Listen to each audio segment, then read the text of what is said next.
Hi everyone, it's your favorite couple again, Fidelandnikky. So today we are talking about capital punishment. There is always a debate about this topic. People against it and people in support of it. What do you think? Yes, it's a hard topic. A lot of people are in support of it. Why a lot of people are against it?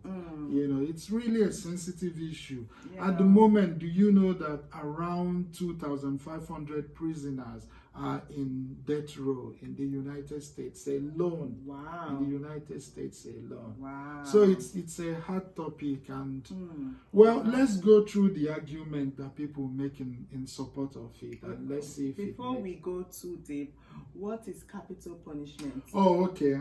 How do I define it? Capital punishment is authorized execution or killing of someone as punishment for a crime. So in the United States, it's called death penalty. An individual commits a crime, usually a very serious crime. You know, he goes through trial, the jury, and you know, everything. Finally, the individual gets convicted, and the judge sentences him to death. So it's sad, but you know, let's go through the arguments that they make in favor of it. Yes. Let's see if it holds any water. So the first argument they make in favor of it is that it deters crime. Yes, to me that's an assumption because nobody has ever, you know, shown any statistics backing this claim. You know, nobody has ever shown that, you know, since this law was implemented in this state or in this city, the number of crimes have gone down from this to this, you know. But we assume because of the severity of the punishment, death, what could be more severe than death? We assume that, you know, it's going to be a deterrent. Of course, it's going to be a deterrent to any rational person. But a lot of criminals are not rational. A lot of them are actually not, you know, okay up here. Yeah. You know, a lot of murderers, you don't call them rational human beings. So it doesn't matter what you put there in front of them as the consequence. They are gonna do what they wanna do. And a lot of times these crimes are committed out of passion, crimes of passion, you know, out of anger, or maybe the individual is drunk at the moment, you know. So usually the individual is not at the right frame of mind to rationalize, to think about the consequences. Yeah, you know. Yeah, you're right. So the second point they always make is that it prevents prison from becoming overpopulated.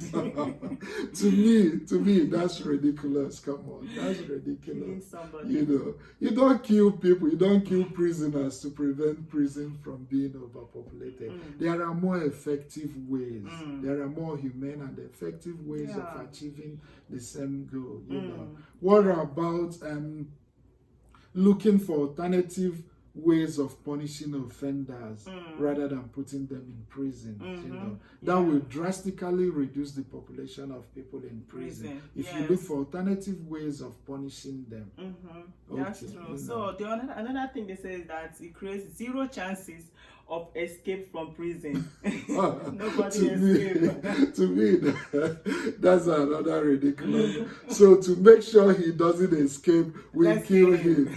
To me, come on, that doesn't make a lot of sense, you know. There are so many other ways, you know, to keep prisons seal-proof, to secure prison, to prevent any prisoner from escaping. What about technological means, you know, cameras, you know, motion detectors, you know, what about even hiring more prison guards, you know? Yeah. So, I mean, that's not... that doesn't make sense. You know, the final thing they always say, they now take it all the way to the Bible, to religion. An eye for an eye. An eye for an eye. Well, first of all, we live in the United States, right? And this is a secular state, right? This is supposed to be a state where there is separation between the church and the state. You know, you don't make laws based on any particular religious beliefs, be it Christianity, be it Islam, be it Hinduism, right? So you can't make laws based on what the Bible says, you know. So, and even if we go by the Bible says an eye for an eye, and then at the other part it also says turn the other cheek. So you argue for an eye, you argue in favor of an eye for an eye, I argue in favor of turning the other cheek. So, you know, what do we do then? So that to me is not that's not a strong argument, you know. Yeah. But, you know, let's look at the other side. Let's look at the arguments people make against it, you know. First of all, think about the fact that it risks the lives of innocent people. And what do I mean by this? You know, a lot of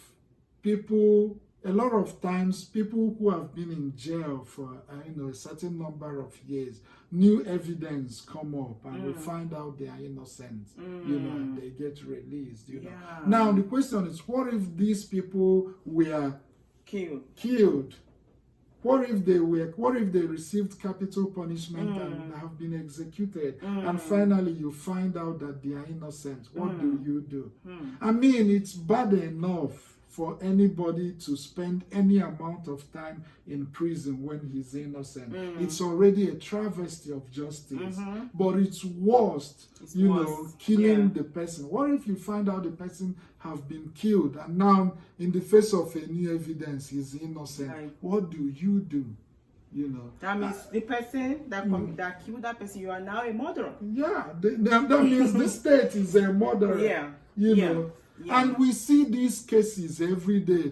The other day, this man spent up to 30-something years in jail until new DNA evidence proved him innocent. Okay, we see these cases.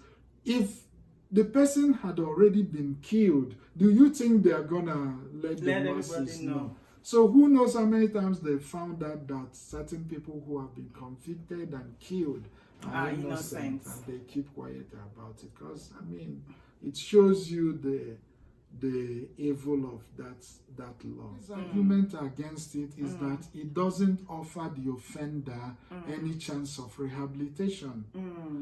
In America, prisons are called correctional facilities. You know, the whole prisons, you know, they are called the Department of Corrections.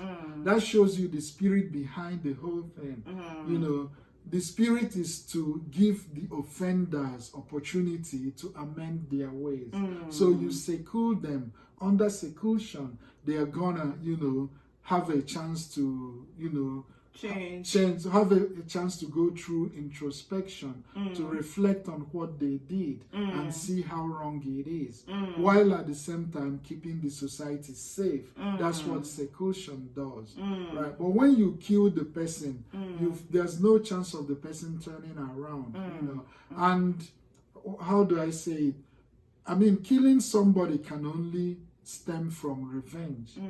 It can't stem from the desire to offer the person, you know, any chance of, you know, changing his ways. And I personally don't believe in revenge. If somebody hurts me, I'll rather look at the situation, learn from it, look for ways to prevent it from happening in the future, and move on. What do I gain from, you know, holding on to the person and trying to hurt him back? That doesn't improve my situation in any way. I'd rather move on. I can cut the person off my life and look for ways to make myself less susceptible to such hurts in the future. That's true. Because some people argue that killing an offender will be comforting to the families of the victims. But to me, not all families.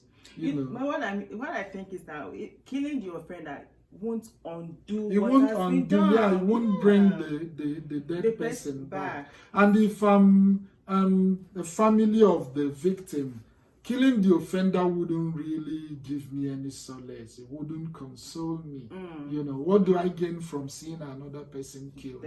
You know, I'd rather see the measures they are taking to make sure that this type of killing doesn't happen again. Yes. You know, I'd rather see the measures they are taking to make sure that this type of killings don't happen again, rather than seeing the person killed. Yes. So that's it for today. Let us know your opinion. What do you think? Are you in support of it? Are you against it? Yes. So put your own ideas or view in the comment section. Subscribe to our YouTube channel. Follow us on Facebook. Invite your friends. Fidelandnikky, Social media. You gotta love us. Bye.